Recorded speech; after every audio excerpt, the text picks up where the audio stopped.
একটি দরকারি জিনিস আপনাদেরকে আজকে সংরক্ষণ কিভাবে করবেন দেখাচ্ছি। মটরশুঁটি এখন বাজারে প্রচুর ফ্রেশ পাওয়া যাচ্ছে, শীতকালে ফ্রেশ এনে ছিললাম, ছিলে এটাকে অবশ্যই এখন আস্তাও মানে ছিলাও পাওয়া যায়, ছিলাটা এনেও করতে পারেন সংরক্ষণ। আমি এখানে 1 কেজি মটরশুঁটি এনেছি, এনে ছিলে নিয়েছি। বেশি লাগে না, এই জন্য অবশ্যই আনি নেই, বেশি ফ্রেশ পাওয়া যায়, এই কারণে ফ্রেশ আনবো পরে। এখন কীভাবে সংরক্ষণ করবেন সেটা দেখানোর জন্যই এই ভিডিওটা করেছি।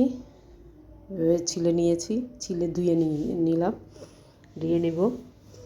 এরপর আমি একটা ফ্রাই প্যানে একটু লবণ দিয়ে গরম পানি সিদ্ধ হতে দিলাম।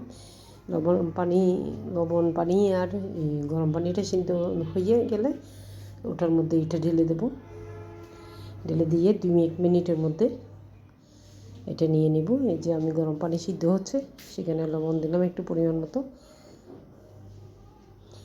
লবণটা দিয়েছি কালারটা ঠিক থাকার জন্য।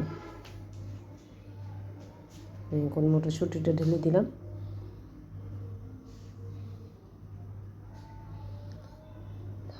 জাস্ট 2 মিনিট সিদ্ধ করে পানি ঝরিয়ে আপনি বক্সে রেখে দিবেন সারা বছরের জন্য।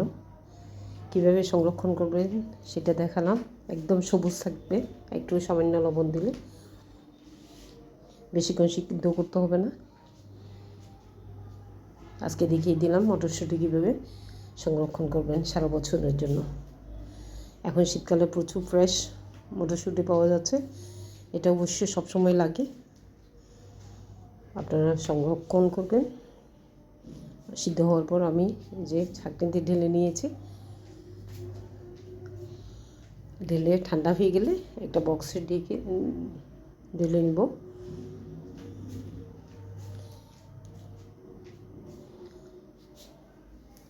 বক্সে ঢেলে গেলে ঠান্ডা করতে দেবো, ঠান্ডা হয়ে গেলে আমি ফ্রোজেন করে ডিপে রেখে দেবো।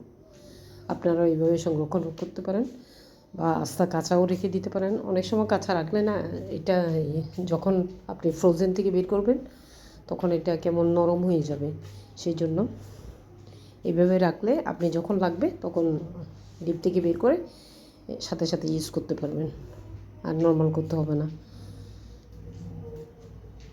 ফ্রোজেন করলাম। ওকে, আসসালাম।